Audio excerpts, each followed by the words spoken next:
After the festival season, I notice something many of us experience: a quiet metabolic drift. The scale had moved up slightly, so had my waist.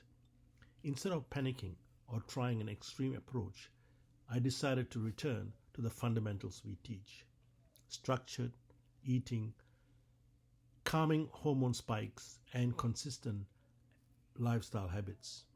Over the next 6 weeks, I observed how the body responds when we give it stable biological signals. Today, I'd like to walk you through what typically happens during that reset. Many people notice their weight rising during festival periods. This is extremely common, and importantly, it is not a personal failure. When we eat more frequently, sleep less, move less, and consume more refined carbohydrates, insulin levels remain elevated. Biologically, the body interprets this as a signal to store energy. So the takeaway is simple: understand the physiology, remove the guilt, and focus on restoring stable signals.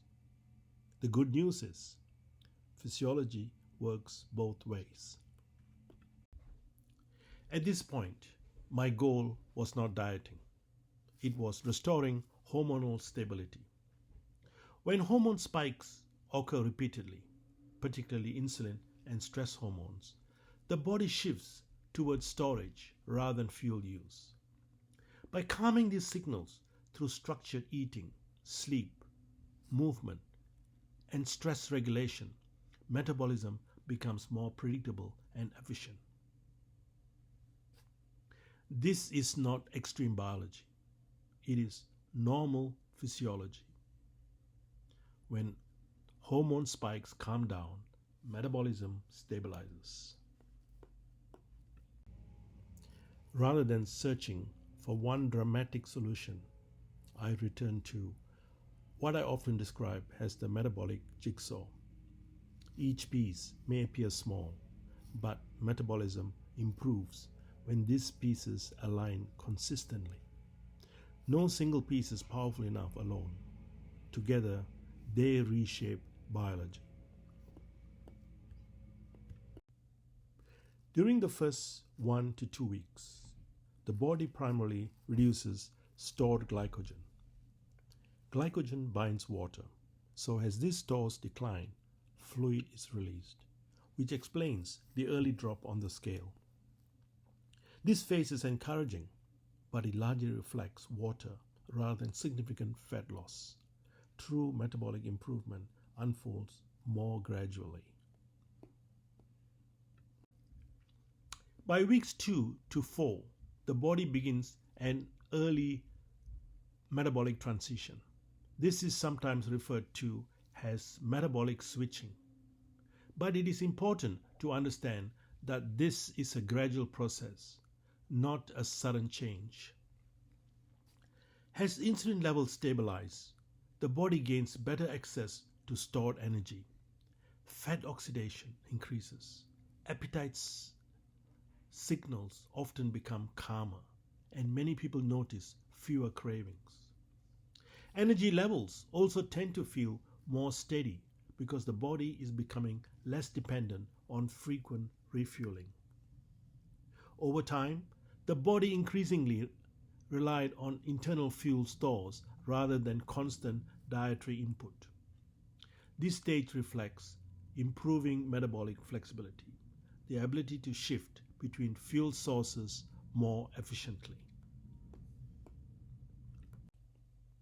By weeks 4 to 6, progress often appears quieter on the scale, but important biological changes are unfolding beneath the surface. Waist circumference may begin to decline, clothes fit differently, and the downward trend in weight typically continues at a slower but more meaningful pace. This is often the stage when deeper abdominal fat begins to reduce, the type of fat most closely linked to metabolic disease. Visible change is only part of the story. Much of the metabolic healing happens internally.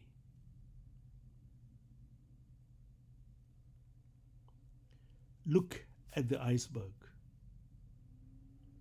The most important metabolic changes are often the least visible.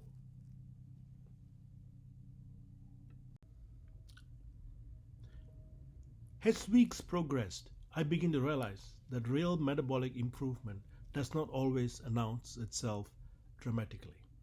Instead, it often appears through small but meaningful changes: a gradual shrinking waist, fewer cravings, more stable energy, clearer thinking, and less need to snack.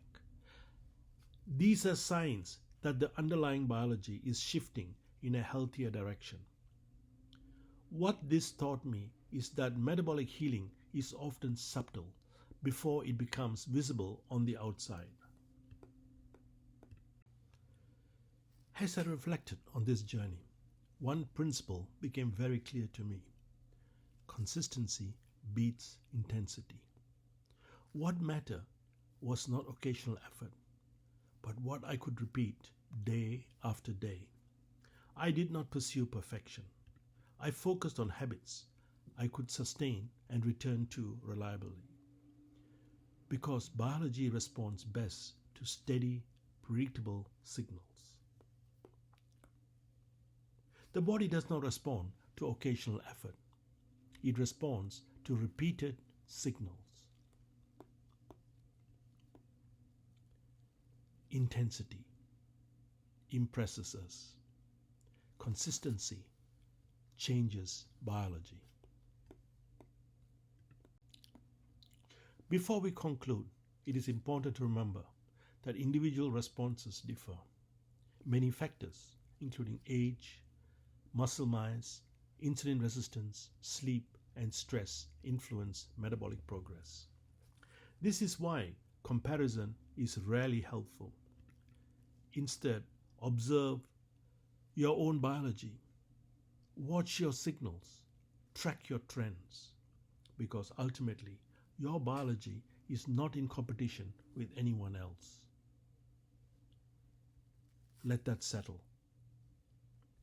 Respect physiology, and results tend to follow.